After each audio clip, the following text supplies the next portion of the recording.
Every year when the summer gaming showcases are about to start, we get a bunch of leaks, rumors, and outlandish claims. And the latest round of Xbox leaks and rumors are certainly drawing some attention.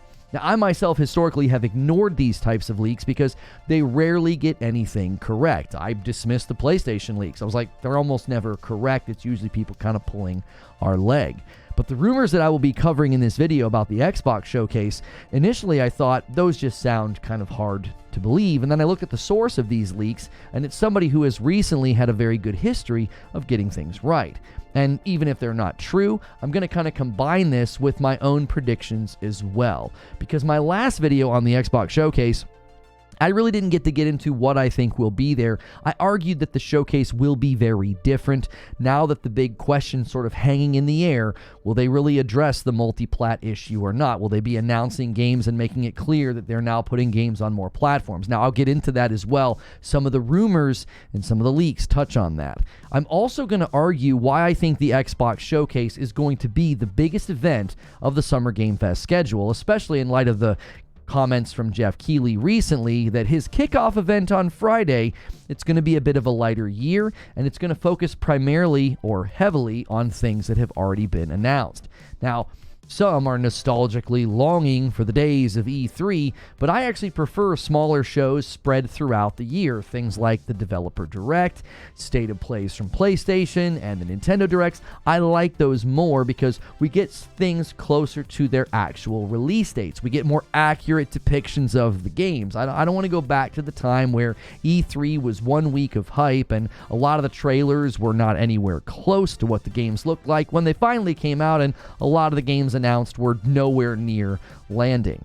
Now, every weekday here on Reforge Gaming, I tell you what I think about a gaming topic, and then we go to a live stream where I want to hear what you think. So if you want more content like this, be sure to hit subscribe. And in this video, I'm first just going to look at the leaks and the rumors that we're hearing. We have claims that seem pretty probable, and some, even seem backed by insider info. But one of the claims seems to be landing way too early, and I'll talk about why I think that. Then, I'm going to close the video with my own expectations. And I won't just argue why I think this will be the biggest Summer Game Fest event, but I will go through the likely appearances that I think will be there, as well as some of my own guesses. Xbox now owns a lot of games, and some of them have been quiet for quite a while. But up first, what are the rumors and the leaks that we're hearing? There is plenty of speculation about this year's showcase from Xbox. Will Gears of War be there? Will we finally get Gear 6 confirmation or the Gears collection? What about hardware? Are there any big announcements from Xbox about their console or a handheld? And what about Project Latitude and bringing games to other platforms? How will that affect the show? Well, I have a handful of leaks and rumors from reliable sources that touch on all of these questions. And I'm going to start with something that I initially dismissed, as well as information about the Shadow Drop. Pulling from Twisted Voxel, they have an article entitled, "Microsoft will allegedly shadow drop major first-party title and reveal teaser for Xbox handheld at upcoming showcase." Now, before I get to the handheld, I do want to look at how reliable this leaker is, as well as their claims about the shadow drop. So, pulling from the article, it says, according to insider and content creator Ecstasis, who previously leaked gameplay from Kojima Productions' Overdose, Lords of the Fallen Game Pass announcement, and the release date for Senua's Saga Hellblade 2. I'm just going to pause here and say, this is why I'm including this. It appears that this person clearly has not just a source, but a reliable and well-connected source. Because again, when I heard handheld, I said, that seems very early. I was sort of dismissing this immediately. Let's continue with the quote from the article.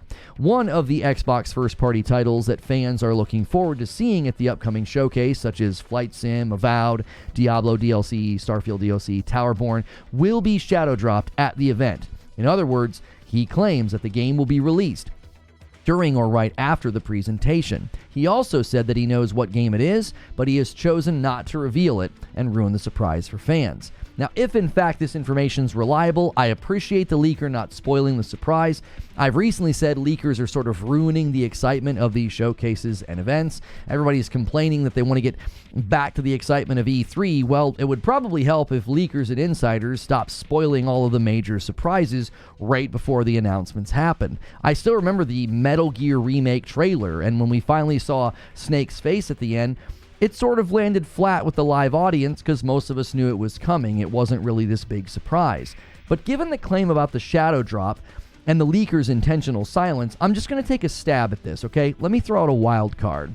It might be time for the Gears collection to finally show up, and it would be perfect for a shadow drop to Game Pass. It would also pair well with the Gears 6 teaser trailer that I think we're due. It's been 5 years since Gears 5, and the Coalition is probably due for an appearance. So, that's what I think maybe the shadow drop ends up being. Some of the things he put in there, I don't really think so, like a Diablo DLC or a Starfield DLC. I will say the other likely shadow drop is Towerborn. I thought that was going to get shadow dropped earlier this year at the Developer Direct, but then they tweeted that they couldn't wait for people to play their game later this year. Well, it's later this year, so that one could be as well.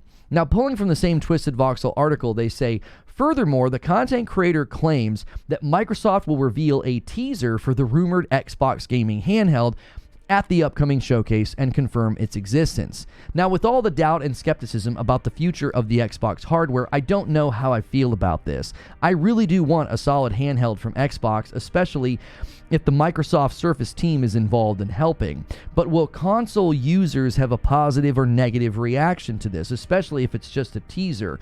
I think there's a lot of credence to the handheld rumors, given the number of sources and insiders who keep mentioning it, and it also tracks with some of the files that were leaked from the FTC trial in 2023. But teasing a handheld at an Xbox showcase may not go over well with the console loyal. I mean, maybe it does. Now, I previously predicted that this showcase would be different. It would feel more targeted at the general gaming audience. So, perhaps a handheld teaser plays right into that theme. And before I shift to my own predictions and my own expectations about what might be there, we have to turn to Jez Corden from Windows Central, as he seems to know about things that will be at the Xbox Showcase. He had a lot to say in his article titled, "What to Expect from the Xbox Showcase 2024, a Roadmap for the Future, and Big Questions Answered, but will you like the answers?" Now, one of the things he said here, I'm kind of surprised I missed. It's about Project Latitude, and we'll get to that in a moment. But he talked through a lot of possible things that could show up, while also saying he felt Xbox had learned their lesson about announcing things too early. Now, some of the titles will be in my own expectations section, so I'm going to skip over those as to not to repeat myself, but here is something that he says very late in the article.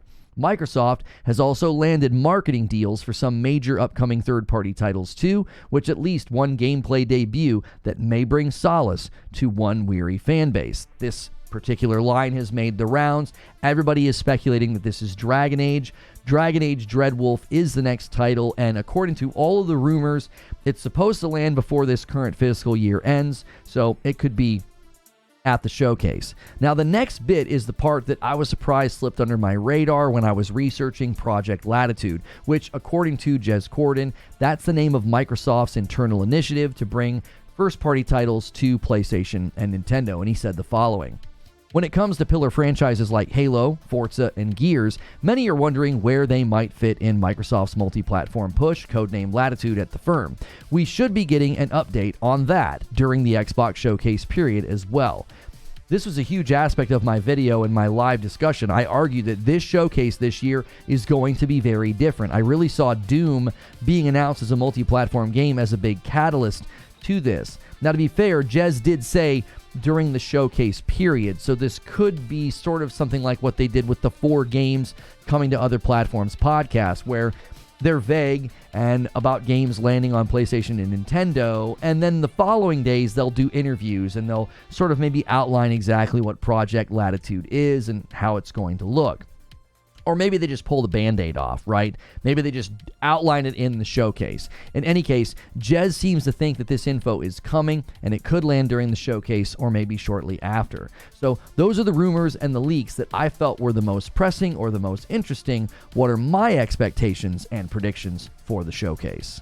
First and foremost, based off what Jeff Keighley said about his kickoff event, and because PlayStation opted to just do a state of play, I think the Xbox Showcase will undeniably be the biggest event of Summer Game Fest. Not just because they have the Call of Duty follow-up event, because that certainly tips the scales heavily in their favor, but because they are likely going to be able to trot out a barrage of big games and big announcements. Xbox simply owns too much property now for their showcase to not land in a very strong place. And not just announcements, I'm really hoping for lots of gameplay as well. Now, before I list some of the games that I expect to see, I want to say a word about multi-plat games and if they decide to say PlayStation or Nintendo during the showcase. There's probably two ways that this could go. One method would be the rip off the Band-Aid method, and the other method would be far more subtle. I could honestly see them saying something to the effect of, here at Xbox, we think it's better when great games are played by more people, so we're excited to announce the following games will also be landing on PlayStation and Nintendo, right? They're going to stress that games hit Game Pass first or that games land on Game Pass, but they would include the other platforms. There might be some sort of version of this, okay? Now, this would not mean that every game in the showcase would be a multi-plat game. Many are likely going to land on Xbox first and then later show up to other platforms. Games like Avowed and Indiana Jones are likely slated to be exclusives to Xbox in what sort of amounts to timed exclusivity at this point. I don't think anything is safe. I do think Microsoft and Satya are pushing for these games to always eventually land on other platforms to maximize their profitability. But the ripping of the Band-Aid off method, I think it has its benefits, even though it might feel a little out of place in a showcase like this. They could just focus on the games. And then the interviews after, you don't have to fixate on, well, what platform's it landing on? When's it landing? Is it timed? You could just sort of say it. Nope, yeah, the next batch of games are going to be landing on multiple platforms or something to that effect. So I do think there is some clarity and some benefits to doing that. Now, the more subtle method, it does feel more like Xbox's style. You've got trailers of games like the final card. It does show the other platforms, right? But they don't really draw attention to it. They just sort of announce the games. They talk about Game Pass. They confirm the release date. And then they sit down for those more personal interviews in the days that follow. And they say things like, hey, we decided this was a game that was better suited for a multi-platform release. You would basically follow the pattern of the podcast earlier this year. You're sort of vague, you don't say anything specific, and then you use interviews after the fact to get into the more detailed discussions about platforms and exclusivity and the timing of these releases. Now, I'm honestly torn between which one I think happens, especially after the leak that Doom is going to be announced as a multi-platform game during the showcase. That feels very rip off the Band-Aid. Regardless of how they handle it, I think the primary focus will be games.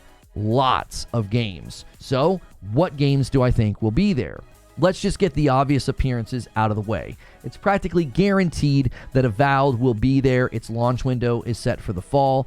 Indiana Jones is set to release at the end of this year, so I expect an appearance from that game as well. Then Stalker 2, it got delayed out of the first quarter. It's now landing in September of this year, so it will assuredly be there, I would imagine. And we know from the leaks and the rumors that Doom: The Dark Ages will be announced during this event. I also don't think it's that hard to predict that the Starfield DLC will be at the showcase. I could see a Shattered Space DLC announcement, some gameplay, and then even a release date. The window for the DLC release date from Starfield, at least in my mind, is likely the second half of 2024, maybe even the fourth quarter, so that way they can leverage as much of the year as possible to keep pushing out those quality of life updates and those patches, kind of similar to how Cyberpunk did so many significant updates before they released Phantom Liberty. So, now for maybe the less obvious predictions. State of Decay 3 was announced 4 years ago, and many are speculating that it will make an appearance. According to that same article from Windows Central, State of Decay 3 is looking good after getting some help from the Coalition. That same article outlined a list of games that had rumored troubles, internal delays, and loss of talent. So hopefully we can get some appearances from games like State of Decay 3 after such a long window of silence. The last game that I think we potentially see at the event is Perfect Dark, even though up until recently I would have said no way to this game making an appearance. There were reports of the project being rebooted, losing lots of staff, being in a rough spot, and many fans were concerned. But recently, insiders are claiming that the game is now in a better spot. Now, this one might be a bit of wishful thinking on my part. I really want to see some gameplay of Perfect Dark after all this time, so I'd love for it to make an appearance at the showcase. Overall, I think it will be a very big showcase. I just hope we get a heavy focus on release dates and real gameplay, with less of those trailers that are just sort of cinematic and there's not even a release window at the end. But those are just my thoughts. Now it's time to hear your thoughts. And you can do that in a comment below. I try to even feature some of those comments in the live stream that follows this, and that's usually hitting a card here, as well as a pinned comment below if you want to come to the live discussion. And if you like this content and you want more like it, please remember to like, share, and subscribe.